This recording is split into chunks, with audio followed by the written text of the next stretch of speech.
पृष्ठात् पूर्णेन्दु सुन्दरमुखा तरविन्दनेत्रात्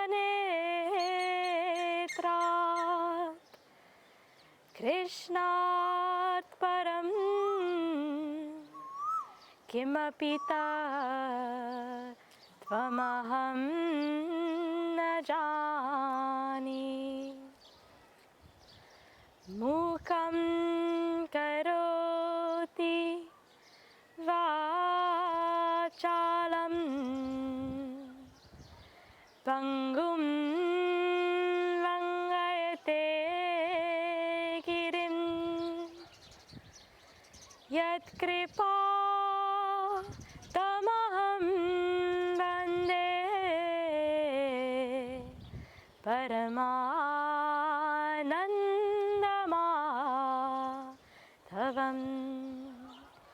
ॐ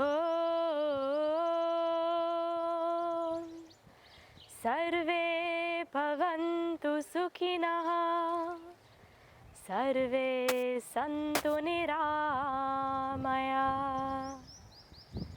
सर्वे भद्राणि पश्यन्तु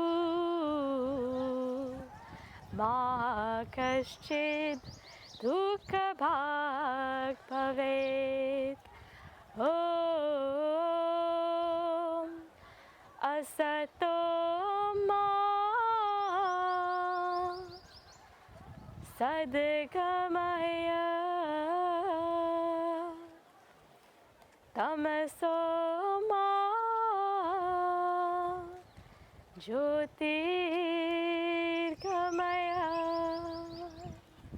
मृत्योर्मा अमृतं गमय। ॐ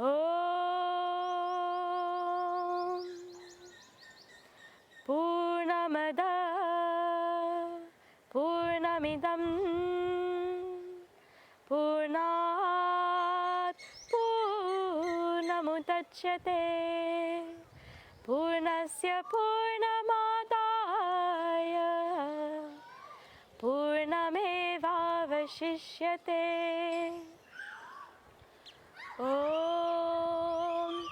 सहना भवतु सहनौ भुनक्तु सह वीर्यङ्करवावहै तेजस्विनावधीतमस्तु मा विद्विषावहै। ॐ त्र्यम्बकं यजामहे सुगन्धिं पुष्टिवर्धनम् उर्वारुकमिव बन्धनान् मृत्योर्मुक्षीयमामृतात्। ॐ त्र्यम्बकं यजामहे सुगन्धिं पुष्टिवर्धनम् उर्वारुकमिव बन्धनान् मृत्योर्मुक्षीयमामृतात्। ॐ त्र्यम्बकं यजामहे सुगन्धिं पुष्टिवर्धनम् उर्वारुकमिव बन्धनान् मृत्योर्मुक्षीयमामृतात्। ॐ भूर्भुवस्सुवः तत्सवितुर्वरेण्यं भर्गो देवस्य धीमहि धियो यो न प्रचोदयात्। ॐ भूर्भुवस्सुवः तत्सवितुर्वरेण्यं भर्गो देवस्य धीमहि धियो यो नः प्रचोदयात् ॐ भूर्भुवस्सुवः तत्सवितुर्वरेण्यं भर्गो देवस्य धीमहि धियो यो नः प्रचोदयात् ॐ वक्रतुण्डमहाकाय सूर्यकोटिसमप्रभा निर्विघ्नं कुरु मे देव सर्वकार्येषु सर्वदा ॐ भद्रं कर्णेभिः शृणुयाम देवा भद्रं पश्येमाक्षभिर्यजत्राः स्थिरैरङ्गैः सुष्ठुवागुंसस्तनूभिः व्यशेम देवहितं यदायुः स्वस्ति न इन्द्रो वृद्धश्रवाः स्वस्ति नः पूषा विश्ववेदाः स्वस्ति नस्तार्क्ष्यो अरिष्टनेमिः स्वस्ति नो बृहस्पतिर्दधातु ॐ करचरणकृतं वा कायजं कर्मजं वा श्रवणनयनजं वा मानसं वा पराधं विहितं वा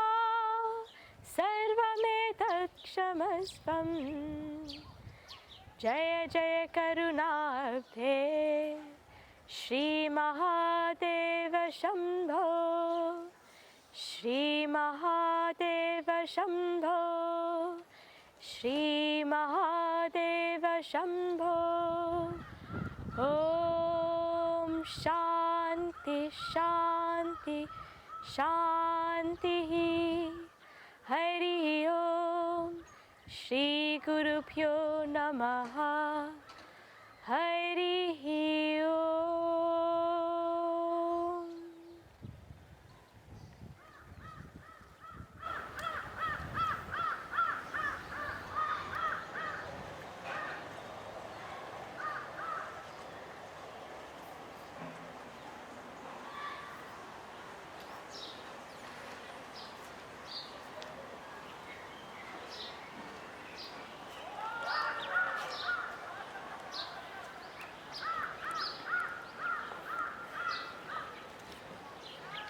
Welcome. Welcome back to Satsang. As the rules, as the schedule, as the plans of the lockdowns and all of our responses and adjustments and ways of working with this pandemic as they keep shifting. So we are embarking on a new plan for our online satsang. And that plan is that we'll be here on Tuesday, Thursday, and Saturday evenings, right here on the banks of Mother Ganga.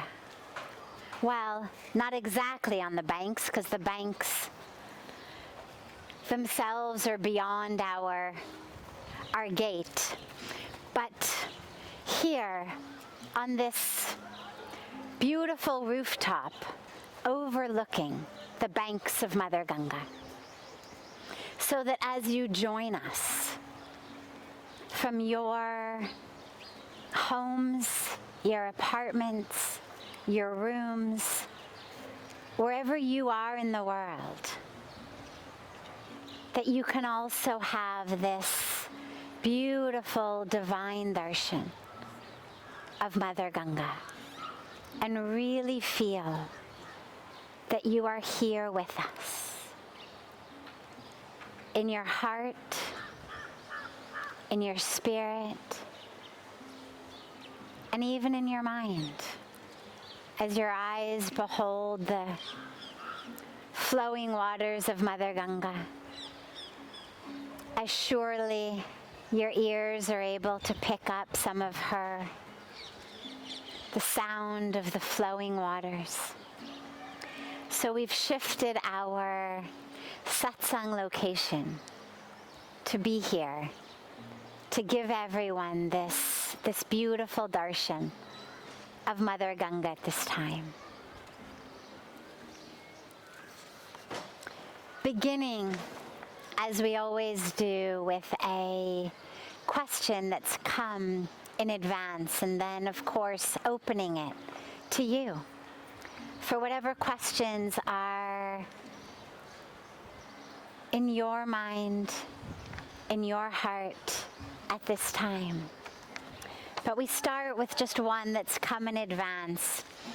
And that one says, I feel fearful and negative when I meditate for some time and go deeper.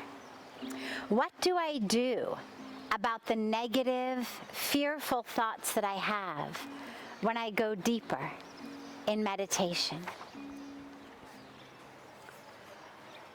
So, most of us, when we don't meditate, when we don't introspect, when we don't go deep into the truth of who we are, through satsang, through prayer, through sadhana, when we don't do that, we live in this illusion of who we think we are. And a lot of us paint this very rosy picture of ourselves. And this is where a lot of us point to other people as the problems. So, I'm upset, it's because of you. I'm angry, you've made me angry. I'm not peaceful, you've stolen my peace. This is how too many of us live. Constantly blaming the situation outside for the situation inside. And we do that because it works nicely with our egos to keep telling ourselves, oh, I'm great, I'm clear, I'm the good one. It's these people who are the problem creators. These guys are the ones stealing my peace. These guys are the ones creating a problem. Your fault, I'm not happy. But when we meditate and we really go deep and we allow ourselves to get free of the ignorance, free of the nonsense, free of the stories, free of the illusion, then we find ourselves frequently face to face with the mirror of our true self. And that true self reveals itself in different layers. So we know that the highest, the truest, the deepest, the purest truth of who we are is perfection. Absolute, divine perfection. Wholeness, fullness, divinity. But somewhere between this superficial level of ignorance and the very, very deep level of absolute divine perfection, there's another level. And that level is our subconscious and even unconscious self. And that's the part that a lot of us run from and hide from a lot. And those are the places that our unconscious patterns are stored. They're the places that a lot of our sanskaras, the impressions that we have, are stored. It's the place where a lot of that which has happened in our life, especially in our childhood, things that were difficult, things that have created negative patterns in us, things that have told us that we are not good enough, or maybe not even good at all. That's where a lot of these patterns are stored. And so as we start to meditate, and we go below the level of just like, yeah, everything's hunky-dory on the surface, we get into that deep level of subconscious, unconscious programming. And a lot of time there's pain there. And this is where a lot of people turn to anything they can to distract themselves, whether it's alcohol or drugs, whether it's just excessive use of social media, whatever it may be. Almost anything will do as long as it serves to properly distract me from not having to really look at those inner patterns. So when you meditate, the reason that a lot of this stuff comes up is there's nowhere to run.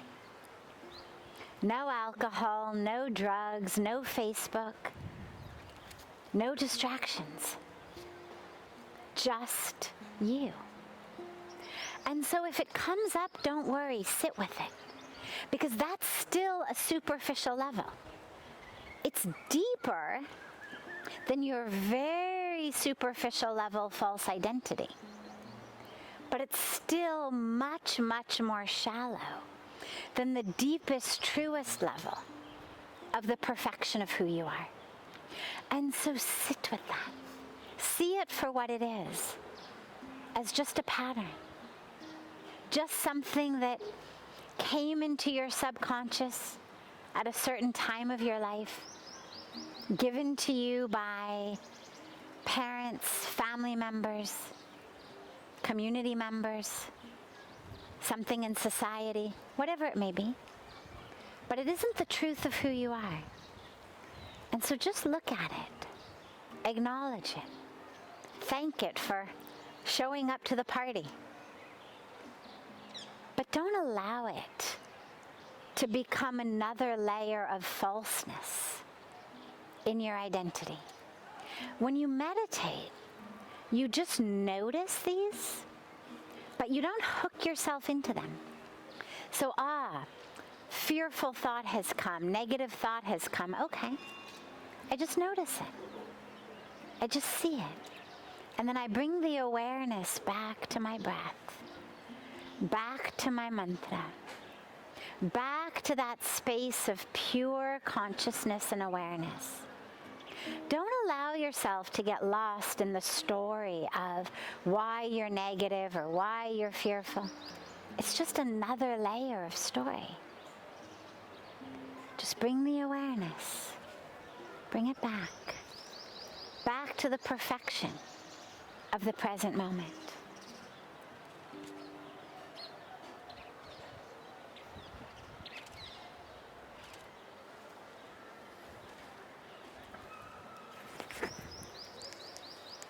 Dearest Sadhviji, a few years ago, I voluntarily went through an abortion after being a victim of domestic violence. It was a very difficult decision to take, as I was returning a divine soul to the Universal Mother. How can I find peace of mind and heart after going through it, with my deepest appreciation and love? So, we speak a lot about forgiveness and the importance of forgiveness in letting go. I can't move on unless I have really forgiven that which has happened in the past. And so in this case where you've got domestic violence, what sounds like rape, and then abortion, you've got anger, you've got pain, you've got guilt, you've got anger at others, anger at the self, guilt for what you've done, probably also guilt for thinking incorrectly but very commonly that even the abuse was your fault. Too frequently, victims of abuse blame themselves. And so I imagine that at the moment, your mind and your heart are full of so many different streams of anger, of pain, of regret, of guilt, both for that which precipitated having to make that choice, and then of course for that which you feel in doing it and afterwards. Recognize, first of all, that we cannot go backwards. And this, of course, pertains to everyone in every situation. We cannot rewind history. You cannot undo what someone has done to you. You cannot undo what you have done. Time moves only forward. And what that means is that the only way to have freedom in the present moment is not through rewriting or rewinding the past, but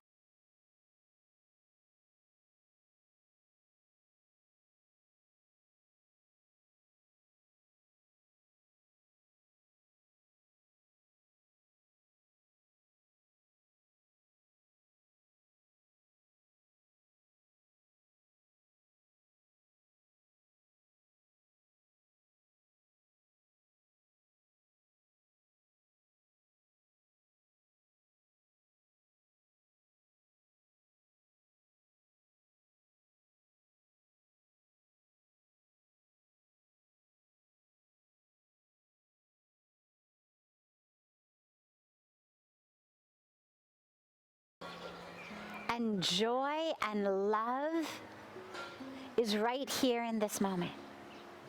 And so, we work with that which happened to you, the anger, the pain, the regret, even the guilt of that which was done to you. And you've got to let it go. Whether it's anger and pain at the one who abused you, whether anger and pain at those who in your mind may have contributed to making you stuck in that situation,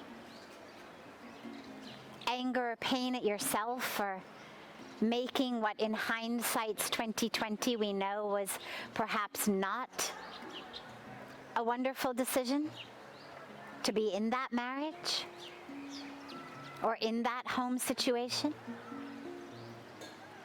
But you have to forgive everyone and anyone, including yourself, involved in it.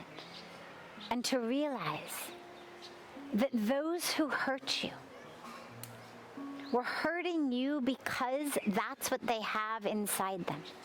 If inside of me there is only pain, only anger, only suffering, that's what I'm going to share.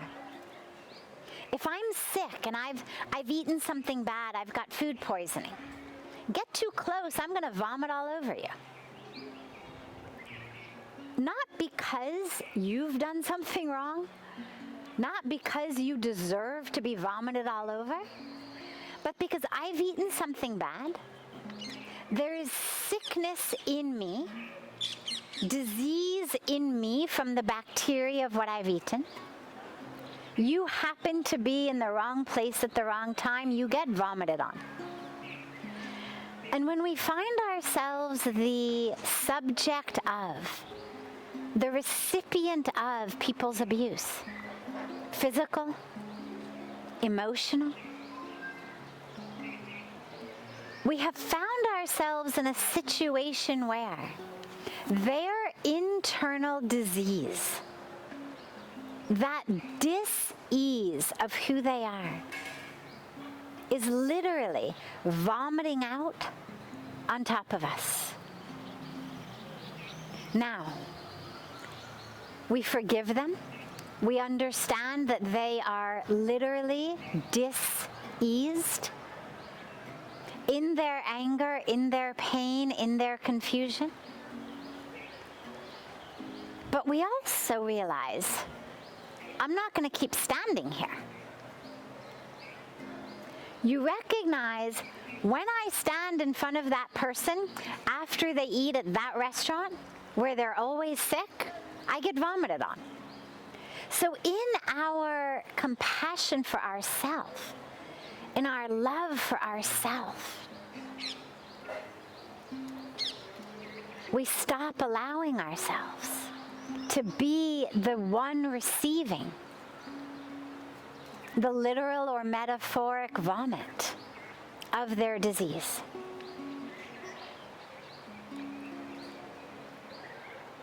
In terms of the choice that you made, it must have been such a horribly difficult decision.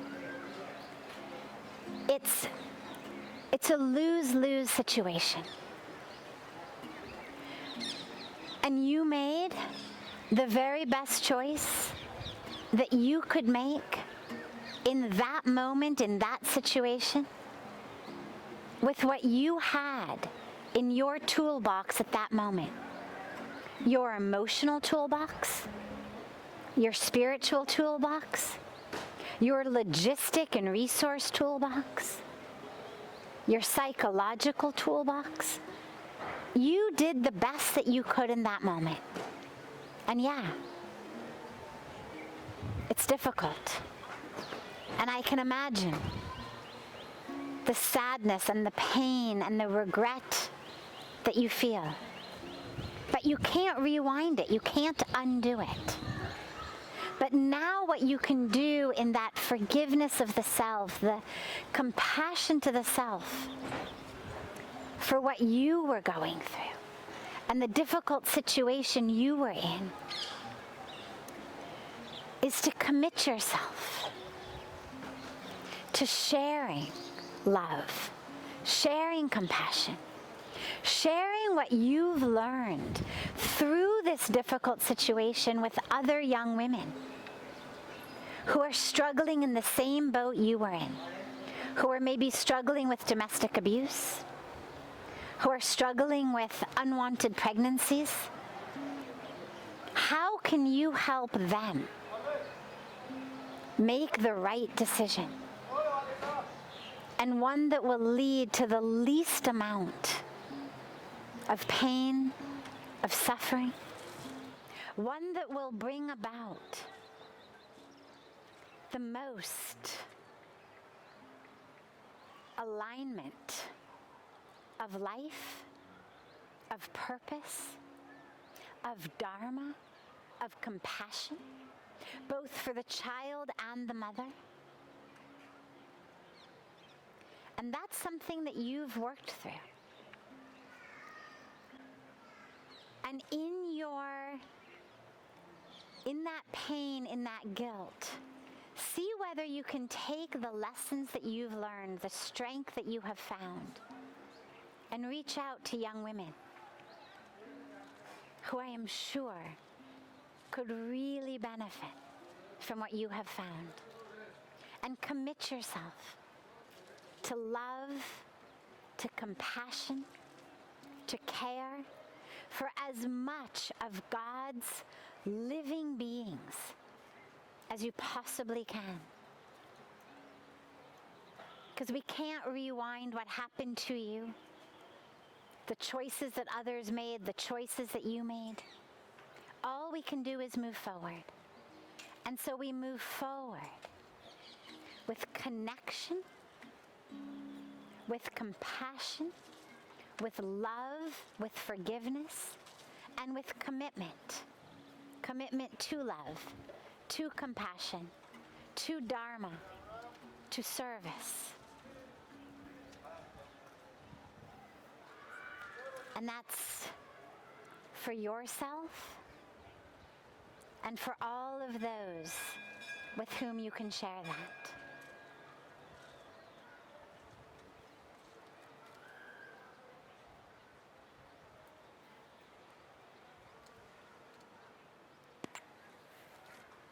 Dear Sadhviji, when we come to India to see our precious Ganga Mata, are we contributing to the pollution problem?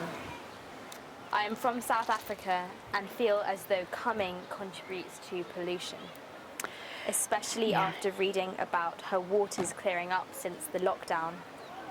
I feel sad that as a tourist to Rishikesh, I may have contributed to the problem, but I also feel sad when I can't see her. So here we find ourselves in that human dilemma. We tread upon Mother Earth, and we tread as lightly, as compassionately, as non-violently as we possibly can. And we tread in the way those of us committed to a spiritual practice, committed to Dharma, committed to yoga. We tread in a way that we hope will cause the least amount of pain and suffering and bring about the most amount of healing, health, goodness. And it's complicated. For example, we have to eat. Very few of us are able to be breatharians. It's one of the few items on my bucket list. I'd love to be able to do it. I'd love to be able to just live on air. I haven't figured out how to do that yet, which means we have to eat. Now, we eat, and again, those of us who are committed to this path, we eat as non-violently as possible. So, obviously, we are vegetarians, we're vegans. We eat as organically as possible, as locally as possible, in ways that keep farmers happy, our earth happy. But there's some level of violence in that. Even vegetables feel something, they're alive. Fruit probably feels something, it's alive. Inevitably, there's worms in the ground, bugs in the ground who die when you till the soil. But we have to eat. And so you have to make this decision. We walk on the grass, inevitably, something is going to get itself caught under our feet. Or grass gets cut down and concrete gets poured, so everything that lived in the grass dies. But as we live, as we create what we consider developed societies,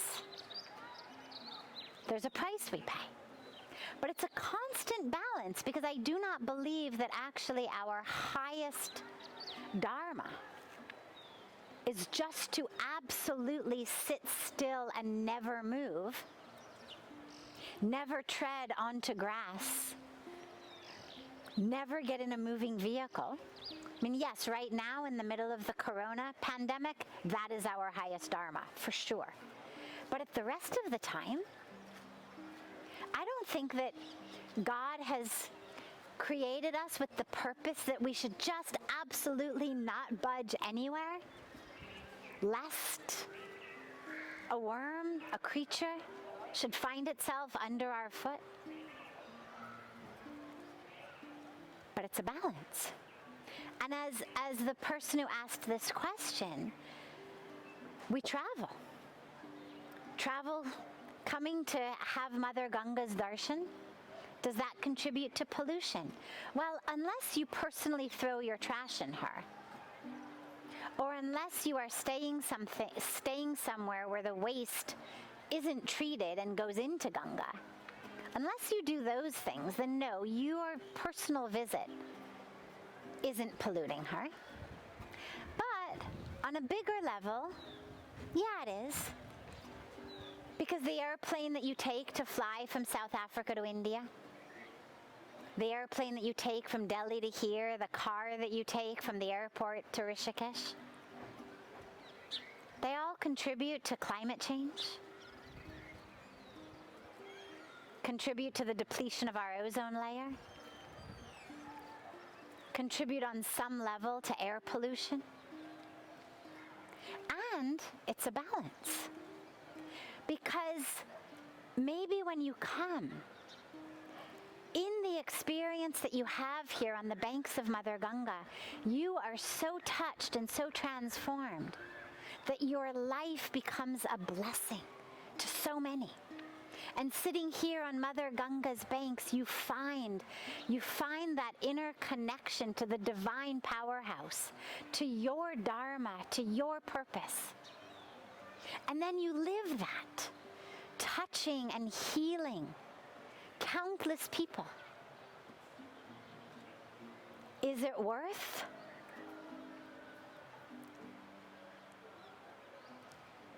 the impact on the environment?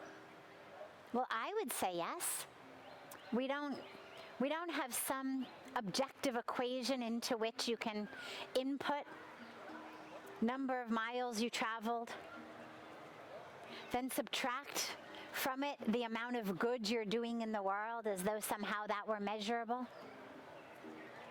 that was inspired by you being here in this holy place. We don't have a way to measure it. This is where we have what Puja Swamiji calls our inner GPS that tells us, that guides us. So ask yourself, is the internal spiritual benefit to me enough to offset my carbon footprint? Can you be inspired, changed, transformed, uplifted? Because what we need today, more than everybody just sitting home and not moving, but glued to their TV sets, just binge watching movies and beating up their partners in these skyrocketing rates of domestic violence. More than that, what we need is a global community that is connected and uplifted, awake. And if that takes an occasional airplane flight, getting in your car sometimes, it's worth it. But this is where consciousness has to be brought into everything we do. And an awareness that, yeah, it all has a ripple impact. Everything we do, everything we eat, everything we buy, what shampoo you use, what soap you use, it all has an impact. The ingredients that are in it, who's produced it? Was it tested on animals? All of these. And it allows us actually the opportunity to really be conscious in every minute and every moment. How we eat, how we shop, how we dress. And yeah, how we travel. And certainly one thing this lockdown has shown us is a lot of the travel is really unnecessary. A lot of what we used to get in our cars to do or get on planes to do, amazing. We can do it without moving. And we're still going to want to get in our cars sometimes and get on planes sometimes. Because there will be places to go, things to do, people to see that we can't do via Zoom or FaceTime. And the impact of which will be worth the negative ripple upon the environment. But we must bring that consciousness into it. And then, of course, every time you get on a plane or every time you get in a car, keep a list. And at the end of every month or the end of every 2 months, make a nice donation to a wonderful organization that is doing fantastic work for climate change. There's lots of them. Work for the environment. Work protecting our rainforests. Every time you get in a car or on a plane, make a note. Tally it up in some way at the end of the month. There are equations for how to measure carbon footprints and offsetting it. And so just make a commitment that A, you're going to bring consciousness into your travel. You're not going to get in your car to just go for a drive or get on a plane just because you're bored and need to go somewhere. But when you do travel, to get inspired, to get connected, to be transformed, that you're then simultaneously also going to put back into that environment, back into the planet, and allow the organizations who are working to keep the air clean, the forests standing, the waters clean, to help them do their job. Yeah, beautiful for having this thought and this question.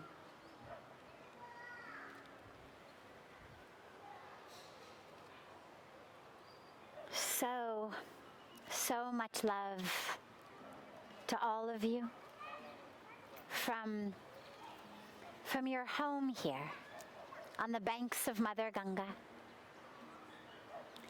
And as I said in the beginning, we'll be live Tuesdays, Thursdays, and Saturdays. They'll be re-showing it actually again for those of you in parts of the world where you're sleeping now. So there'll be another time in the day at 6 o'clock California time in the evening. So live 6 o'clock India time now. And then again 6 o'clock California time for those for whom right now is their Yog Nidra time. And we'll keep with this schedule for now as we're in this corona time.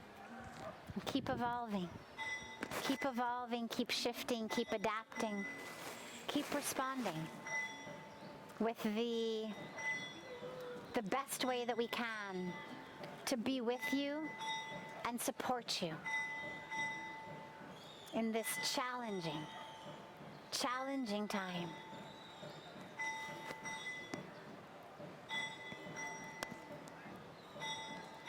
So much love.